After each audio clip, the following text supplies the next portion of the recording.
تو وہ کہتی ہے کہ as a result today we sit tight lipped impotent Muslim rulers idly watch the river of blood as it flows from Gaza. We see compromised scholars, اب یہ ہر جگہ پہ پرابلم ہے. You have compromised scholars in your own country. Exactly.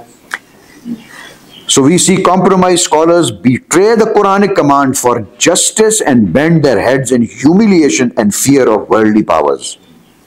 Save for a few, most Muslim rulers and scholarly elites have chosen self-preservation and silence. The river of Gaza is also the river of treachery and collusion. شامل نہیں ہے. You cannot, یہ سے آپ عرب rulers کو بری الزما نہیں کر سکتے جو بھی اس وقت مڈل ایسٹ میں ہو رہا ہے.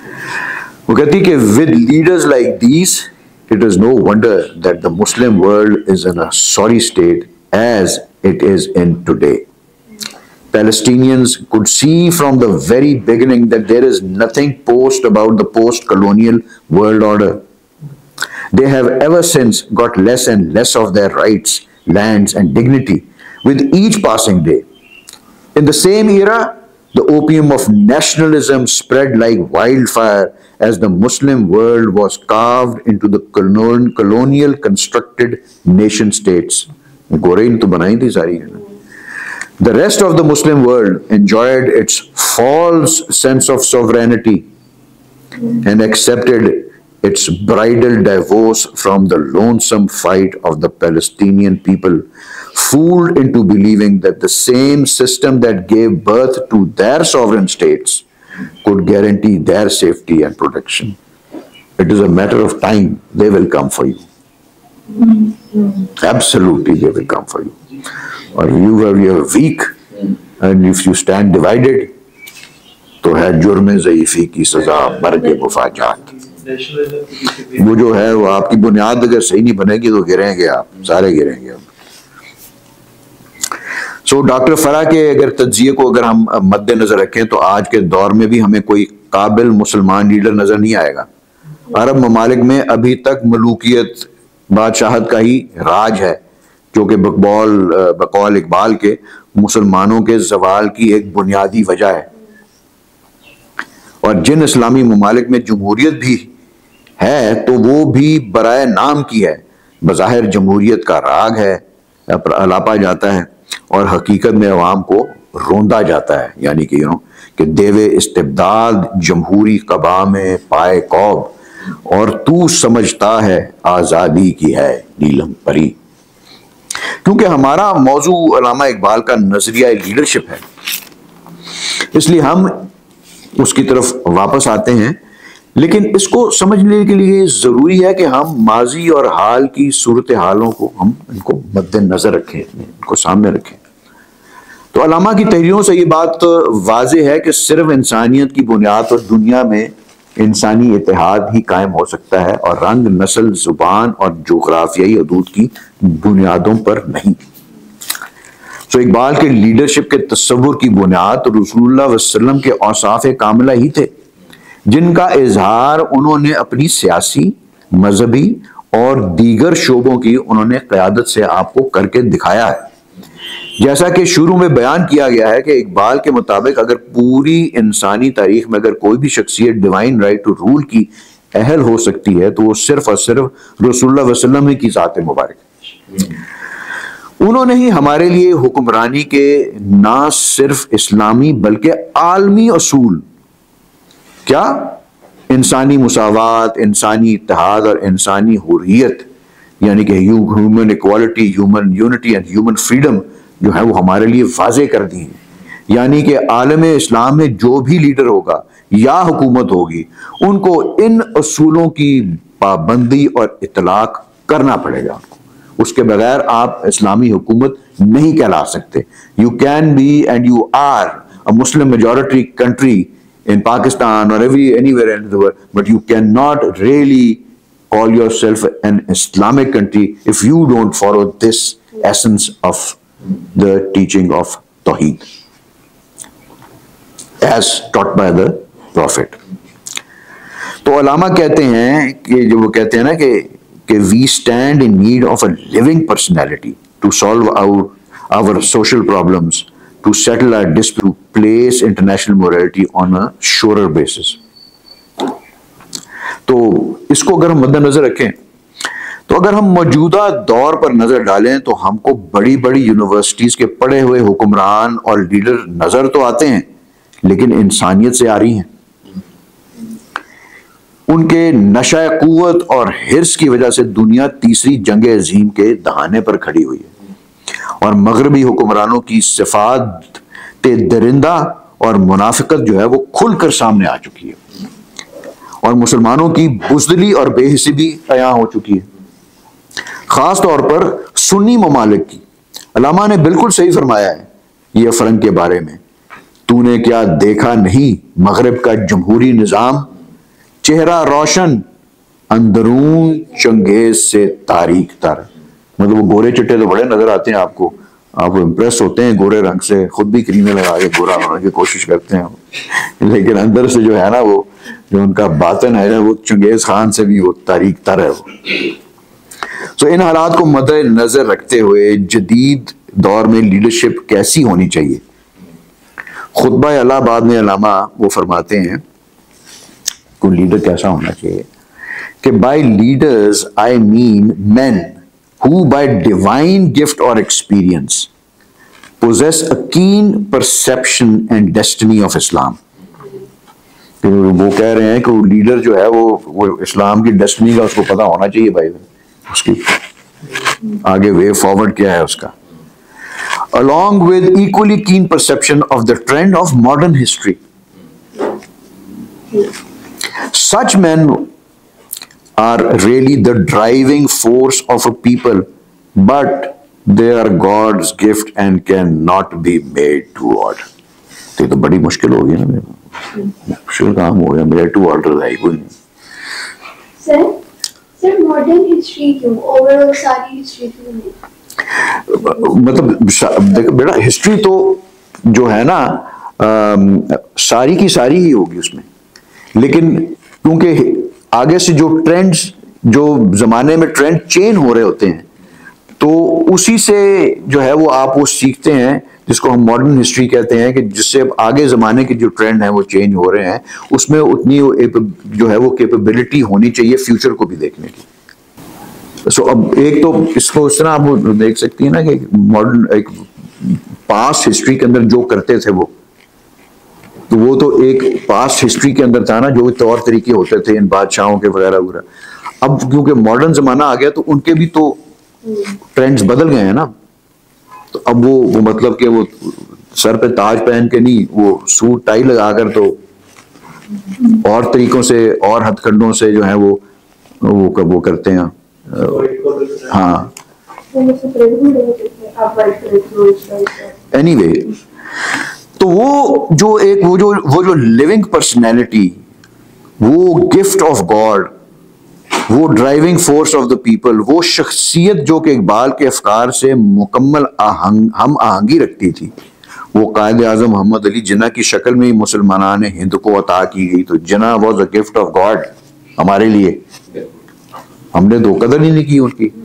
ابھی تک جو ہے بس ہمیں جو ہے وہ نوجوان نسل کو ان سے بد ظنی ہم کرتے چلے جاتے ہیں.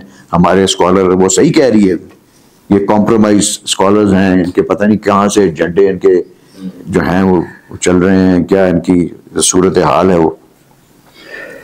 سو وہ کہتے ہیں کہ یہ جو تھا یہ مسلمان ہیں کو جناح کی شکل میں عطا کیا گیا. یہ وہ وقت تھا جب کہ علامہ کو محمد علی جناح کے سوا مسلمانوں کے لیے کوئی اور لیڈر نظر ہی نہیں آیا. وہ قائد اعظم کو لندن سے بلانے میں پیش تھے اور قائد کو اپنے ایک خط میں وہ لکھتے ہیں، لائک پیچھے وہ کیا کہہ رہے ہیں، I lead no party and I follow no leader. But now جو ہے وہ کہتے ہیں، قائد اعظم کو اپنے خط میں لکھتے ہیں کہ you are the only Muslim in India today to whom the community has a right to look up for safe guidance through the storm which is coming to northwest India, perhaps to the whole of India. تو علامہ کو قائد پر جو تھا وہ مکمل اعتماد تھا، ایک دفعہ جب وہ پنڈت جواہر لال نہرو ان سے ملنے کے لیے آئے تو ان کے ساتھ کچھ کانگریسی مسلمان لیڈر بھی تھے. ان میں سے ایک نے علامہ سے کہا کہ ڈاکٹر صاحب آپ مسلمانوں کے لیڈر کیوں نہیں بن جاتے؟ مسلمان آپ کی جنا سے زیادہ عزت کرتے ہیں. تو علامہ یہ سنتے ہی وہ غصے میں آ گئے اور کہنے لگے اچھا تو یہ چال ہے کہ آپ مجھے بہلا پھسلا کر مسٹر جنا کے مقابلے میں کھڑا کرنا چاہتے ہیں. میں آپ کو یہ بتا دینا چاہتا ہوں کہ جنا ہی مسلمانوں کے اصل لیڈر ہیں اور میں ان کا ایک معمولی سپاہی ہوں. اب وہ جنا کے خلاف ان کی جو آپ یہ جو سٹیج آ گئی تھی اب وہ قائد اعظم کے خلاف کسی سے ایک لفظ بھی نہیں سنتے اور اگر کوئی ان کے سامنے ایسی کوئی بات کرتا تو وہ بالکل غصے سے وہ پھٹ پڑتے تھے. اب مسٹر جنا کو ہم ان کی پرسنالٹی کو دیکھتے ہیں. جو قائد اعظم تھے نا he was an out standing statesman of the modern age with a matchless personality, character and leadership qualities. Describing Muhammad Ali Jinnah, Dr. Javeed Iqbal writes that his dynamic personality was the real catalytic spirit of the Pakistan movement. وہ کہا کرتے تھے کہ قائد اعظم نہ ہوتا ہے پاکستان کو نہیں نہ بننا. تو آپ وہ دیکھیں کہ وہ جو پیچھے وہ کہہ رہے تھے کہ وہ ٹرینڈ آف ماڈرن ہسٹری اور وہ کس طرح جو ہے وہ لیڈر کیا کرتا ہے تو پھر یہ اس میں صفات تھی قائد اعظم کے اندر. Yes, his dynamic personality was the real catalytic spirit of the Pakistan movement. His unwavering loyalty to the magnificent cause. His resolute, determined, confident and self-reliant leadership. Self-reliant leadership. وہ اپنی لیڈرشپ کا کسی اور کا مرہون منت نہیں تھا.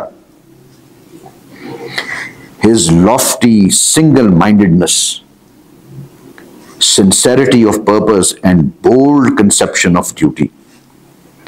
His statecraft, superior political direction, organization ability, analytical capability, flawless perception and refinement of mind and spirit. Refinement of mind and spirit. یعنی کہ یہ آگے وہ بتاؤں گا وہ کیا ہوتی ہے refinement of mind and spirit. وہ جو پاکیزگی خیال ہوتی ہے جو باطن کی پاکیزگی سے ہی انسان میں پیدا ہوتی ہے.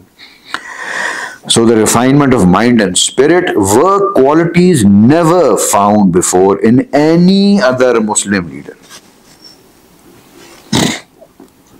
یہ ایسے ہی نہیں نیلسن منڈیلا نے جو تھا وہ اس نے پڑھا ہوا تھا قائد اعظم کے بارے میں اینڈ ہی واز کو بڑا اڈور کرتا تھا.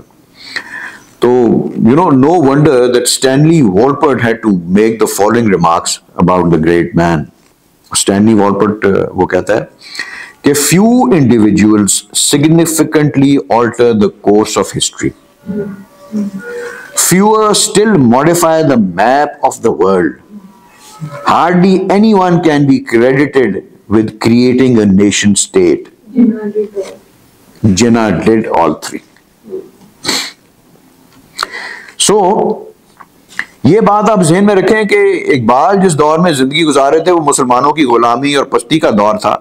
سو علامہ فرماتے ہیں کہ ایسے حالات میں قوموں کی سوچ میں خرابی پیدا ہو جاتی ہے.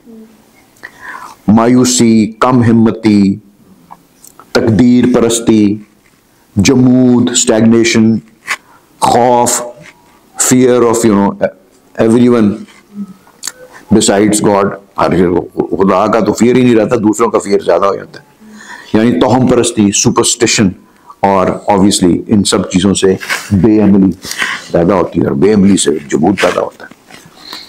تو علامہ کہتے ہیں کہ چن شود اندیشہ یہ قومی خراب، ناصر گردد بے دستش سیم ناب، بیرد اندر سینہ اش قلب سلیم، در نگاہ او کھج آید مستقیم، موج از دریاش کم گردد بلند، گوہر او چون خزف نا ارجمند. کہ جب کسی قوم کی فکر اور سوچ خراب ہو جاتی ہے تو اس کے ہاتھ میں خالص چاندی بھی کھوٹا سکہ بن جاتی، ہر کام اس کا خراب ہوتا ہے۔ اس کا روشن دل اس کے سینے میں ہی دم توڑ جاتا ہے، اور وہ قوم اپنی بصیرت کی صلاحیت بھی کھو بیٹھتی ہے۔ نہ صرف یہ بلکہ اس کی زندگی کی تخلیقی قوت اور صلاحیتیں بھی بیکار ہو جاتی ہیں۔ پھر ہمیں ایسے پستی کے دور میں کس قسم کے میر کاروان کی ضرورت ہے؟ علامہ فرماتے ہیں کہ جب قوموں کی سوچ بگڑ جائے اور اس میں ناپاکی پیدا ہو جائے تو پھر پس نخستین بایداش تطہیر فکر، بعد از آن آسان شود تعمیر فکر۔ اگر قوم کی فکر میں بگاڑ پیدا ہو جائے، ناپاک ہو جائے، تو سب سے پہلے تو اس کی فکر اور سوچ کو پاکیزہ کرنا پڑے گا، اس کے بعد ہی قوم کی تعمیر فکر آسان ہو سکتی ہے۔ تو یہ جو تعمیر فکر ہے اس کو پاکیزہ کرنے کے لیے جب تک آپ کا وہ لیڈر پاکیزہ نہیں ہوگا تو وہ تو فکر بھی پاکیزہ تو نہیں ہو سکتی ہو۔